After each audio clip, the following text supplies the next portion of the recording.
Welcome everybody to today's Geary Institute seminar. So I'm delighted to introduce Professor Joanne McEvoy, who's Professor of Politics and also Head of Department at the University of Aberdeen. And Joanne is involved in a project with one of our very long-standing Geary Institute members, Professor Todd from the School of Politics at UCD. And Shirley Dean from DCU on political visions from the Grassroots. And her paper today draws on that joint project. Also, just to mention, Joanne's visit to UCD is funded by one of the Geary Institute's seed funding schemes for members, our Building International Collaboration seed funding scheme. So we're going to have a series of visitors coming to the Institute to work with colleagues in UCD over the course of this academic year, funded by the scheme, and some of them will be giving seminar papers, which is wonderful. So just to highlight the availability of the scheme to everyone, and we hope to run it again next year. So if you are collaborating with someone and you think they would benefit and your work would benefit from a visit, just keep an eye out in the Tuesday newsletter for applications, and you're very welcome to apply. Just also to mention, we are recording the seminar for the Geary YouTube channel. Unless you have some absolutely burning issue, it would be helpful if you could keep all the questions to the end. We'll have a questions and answers bit at the end. Otherwise, Julianne, my colleague, will have to edit out your interruption, which creates a... Thank you very much, Michelle, and thank you to the Geary Institute for having me today. Thank you for the invitation. I'm very grateful to the support and the visiting academic scheme to be here with you. This presentation today is about work, as Michelle has said, that I've been conducting over several years now with Professor Jennifer Todd. So I talk about the work that we have done and the work that we will do and are planning to do. And Shelley is at the back. Shelley Dean, DCU, is joining us in the next stage of this work. So what I want to do first is to go over really the overview of the presentation and what I'll talk about in the next half hour or so, leaving plenty of time for questions and your comments. And we would be grateful if we could hear your views and get some feedback on the next steps for this work. So I'll give a bit of background and context to the work that Jennifer and I started a good few years ago now, maybe over 4 years ago now. And we've done this work in several stages. It's been supported by various funders, the Irish Government Reconciliation Fund in particular. This is where we started. We've also had support from the Irish Research Council. We've had support from Aaron's project, University of Notre Dame, University of Aberdeen, and now we're doing a new project supported by Aaron's and University of Notre Dame. So I'll talk about the work that we've done to date and what we found and why it's important, and then talk about what we want to do next and our plans and the significance of this work we suggest for scholarship, for knowledge about deliberative democracy, deliberation in general, grassroots deliberation, constitutional deliberation, for the scholarship and for policy. So the background and context, we go back to 2016 and the time of the Brexit referendum, and that's our starting point. The political landscape in Northern Ireland and the Republic of Ireland and the emergent debates that followed the Brexit referendum on whether or not there should be a point in time in the future for a referendum on constitutional change. There were quite loud voices at the time that indeed this would be a solution to the mayhem that Brexit caused and the issue over the border, particularly for some political parties and movements in Northern Ireland. There was also some clear reticence or reluctance on the part of other actors, particularly the unionist community in the north, to engage with this discussion. And in talking with Jennifer at the time, we thought, well, what about everybody else? we have a large section of the population in both jurisdictions that no longer identify with traditional identities. There are demographic shifts, there are political shifts. In Northern Ireland, there is an increasing number of people who choose not to identify along the binary identity lines of unionist versus nationalist. So we wanted to tap into what these others in broad terms think. Are they interested in this discussion about potential constitutional change? Would they like to participate? In what way? What would be their priorities in doing so? What's important to them? And this was really the first bit of work that seeks to understand these perspectives of the many people who might consider themselves in the large bracket of others, how they navigate contentious constitutional politics. So what we did is that we had initially parallel projects in Northern Ireland and the Republic of Ireland where we sought to access diverse voices on this conversation. We had parallel funding, one project in Northern Ireland and one project in the Republic of Ireland funded by the Reconciliation Funds. So what we wanted to do was simply to access these voices, find out who they are and what they think. So over a couple of years, and I should say this was during the pandemic, this was the COVID years, we had focus groups and interviews with women's groups, gender activists, youth groups, cross-border youth groups, ethnic minority associations, and politicians. Interviews with politicians from all main parties except for the DUP. So we had 65 participants in and around for that first bit of work. This was during COVID, as I said. That makes it both somewhat easier in that you could get people together on the screen, but also for people doing qualitative work, a little bit different, maybe not negative as such, but a different experience without having people in the room together. What we wanted to do was access people along cross-cutting or intersectional lines, not as representatives of groups as such. So we saw this as an approach that we called radical inclusion, that citizens are defined in cross-cutting ways. They're invited to frame the debate. We wanted to hear from them what was important to them. And we wanted to include marginalised perspectives, not just groups that find themselves relatively disengaged from mainstream constitutional discussion. So what we found that people broadly, generally, welcome the opportunity to participate. We started off by asking, so do you talk about the future, the political future and the constitutional future? Would you like to participate if there were to be an informal or even a formal process of discussion?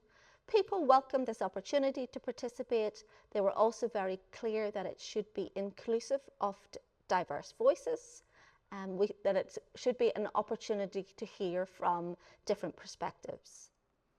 What we also found was that people were very intent on the need to focus on their shared experience of everyday life, the practical bread and butter lived experience in their own lives. And they do not want to talk about the political and constitutional futures along ideological lines. In fact, they actually rejected what they saw as quite abstract discussion that was going on at the time, and they found it ideological, and they bristled certainly at that. They wanted to focus on bread and butter priorities, in particular health, policy, education, socioeconomic rights, and so on. They also had interesting views on the process.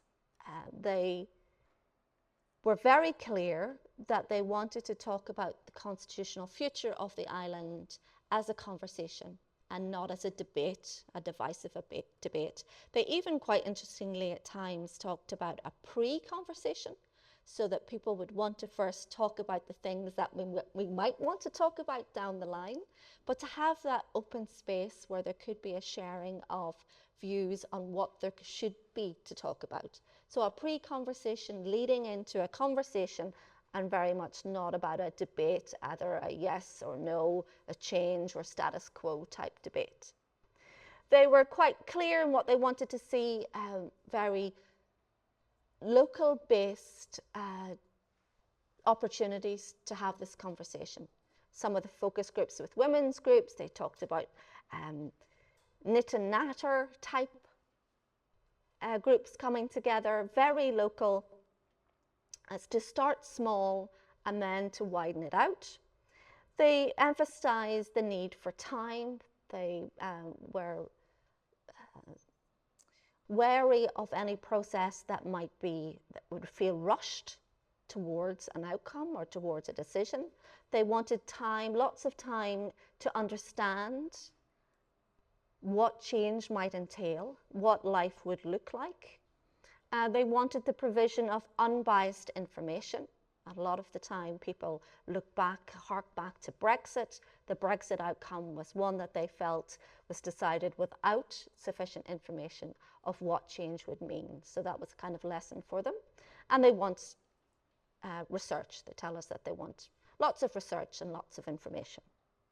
We also found, though, and we have written about this, we find that suggest that this is important in policy terms, in that people articulated the reasons why they feel they haven't been able to participate in the discussion or cannot participate, or aspects that may deter their participation. So we've grouped these as situational obstacles, emotional obstacles, and discursive. So situational might be something like somebody's position in their life, that they feel that they go to work, come home, look after the children, do everything else, and they don't have time. It might be they feel that they have a lack of information or a lack of education, that kind of resource. They also felt that or worried about the emotions that might arise in talking about constitutional change. And that was particularly the case with women's groups along the border, who felt that maybe talks about constitutional change would reopen the past, memories of the Troubles and so on, that had been dealt with somewhat by the 1998 agreement. So there was some discomfort about participating that might lead them to share or be in a position that they might feel uncomfortable with. One woman spoke about, provided a nice synopsis of this feeling, where she said, well, if you let the genie out of the bottle, you need to deal with it. So some caution about going there. And a discursive barrier or obstacle. They were very clear that they found language about constitutional change, and certainly language around the vocabulary of United Ireland, to be somewhat divisive and potentially polarising. So they wanted to talk about potential change, but were uncomfortable with a setting where it was very clear that it would be about how to get to constitutional change, or how to get to a United Ireland. Okay, so our second stage of the week then drew on this first body of work, which was the focus groups and interviews with a range of voices. And the next project, we wanted to do more deliberative work with women's groups. So this is what we call our deliberative cafe method. So this is what we want to do next, draws from this body of work.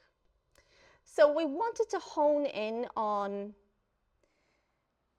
our participants' emphasis on the need to focus on everyday experience and to connect what they had to say about the importance of lived experience with the constitutional issue. And how do we link or connect this discussion to potential models for change? So we worked with our partners, the Women's Collective Ireland, in particular, their group that they have in Monaghan, and we worked very closely with them to design a new phase of research. So this was kind of co-research or co-designed research. It was designed in discussion also with experts on deliberative democracy. And we worked with our community partners to identify policy issue areas that they feel are important, or the most important to their everyday life, and that we could then have a deliberative session or a deliberative cafe on that policy area. So in engaging with our women's groups, we settled on the need to deliberate on cross-border health coordination, and in working with the youth groups that we were working with, we identified migration as an issue that's important to them. So we then set up 4 deliberative cafes, 3 with the women's groups in Monaghan and 1 deliberative cafe with the cross-border youth groups. Now, a deliberative cafe, as I'll explain moving forward, is different to a focus group. You're bringing lots of people together and you're having sequenced deliberative sessions where people are invited to engage with information, unbiased information on the policy issue that has been agreed as important and appropriate for deliberation. They then have an opportunity to ask questions of an expert to gain more knowledge about this issue and how that issue might be resolved. And then they come together at the end for a further deliberative session to look at kind of what next type steps. So a deliberative cafe method is different to other deliberative forums. It's not a mini public. It invites participants to shape the agenda. So perhaps it might be familiar with a mini public where people are invited to think about their position on a particular question, then we deliberate and we find out whether they have changed their position. This is very much in line with the interests of the people that we've invited to deliberate. So they are invited to shape that agenda. The method seeks to prioritize access and voice of citizens and communities over representativeness. So we had 4 3-hour sessions, 3 with the women's group and 1 session or 1 cafe with the youth. So in terms of the structure, just to give you an outline of what happens in a deliberative cafe, the first session that lasts maybe an hour or 2 is about introductions from everybody in the room. You've got maybe 20 or so people in the room. We talk about the ground rules, that this is a safe space for discussion on a sensitive topic. We've got an open conversation on participants' own experiences. We invite the participants to give us their views, their personal narratives of what this issue means to them and what they think about it.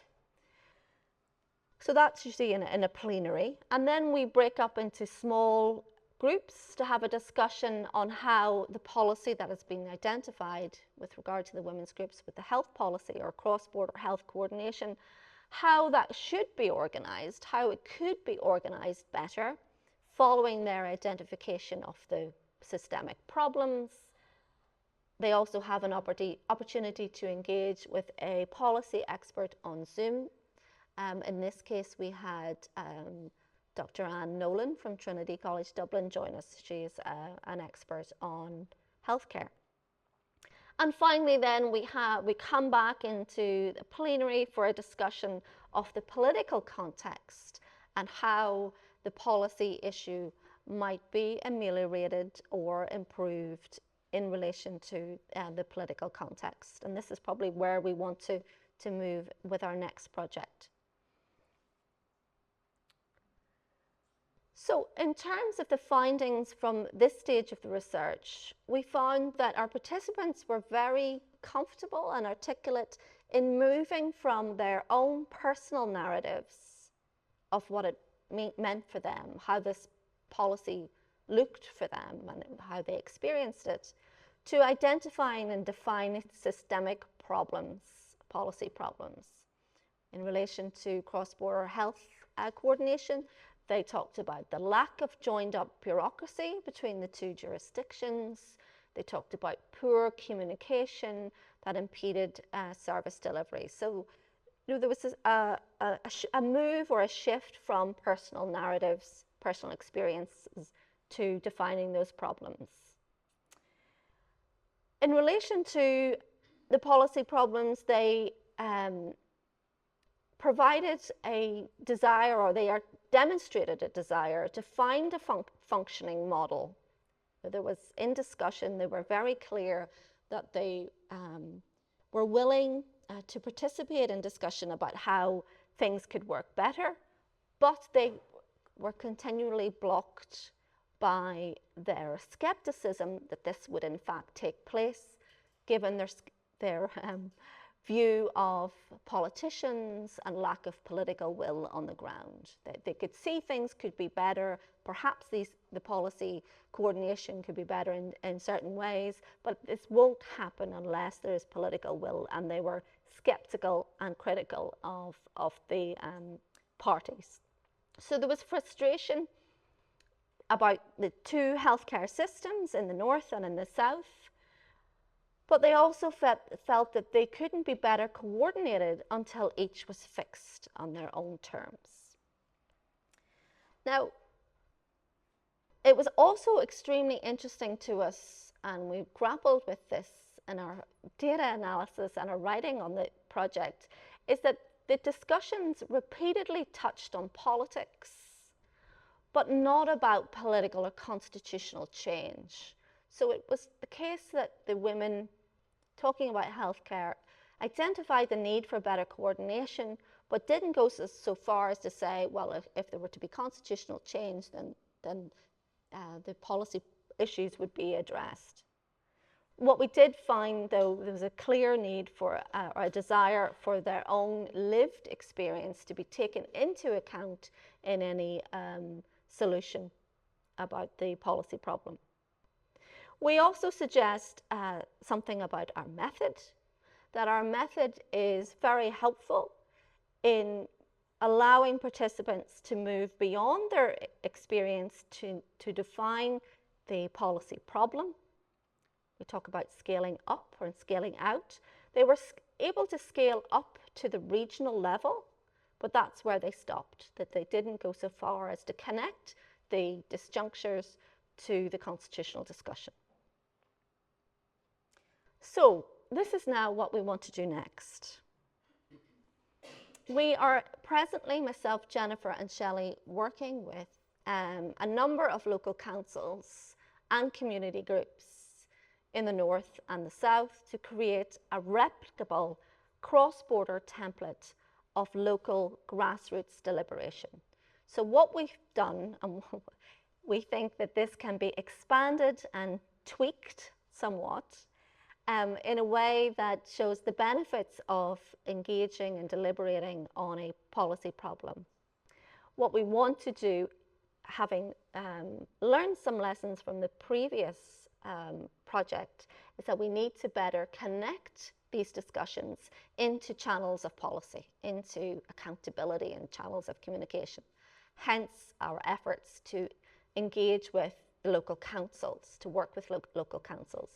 So at the moment we've got ongoing discussions with Mid-Ulster, Jennifer and I spoke with this morning, and with Longford, Shelley's been doing, and with Mayo. So we've got 3 initial areas where we want to do this kind of deliberative cafe method, and we're suggesting that this template could have potential to be rolled out on a more widespread basis should funding become available, that councils could do themselves, and so on.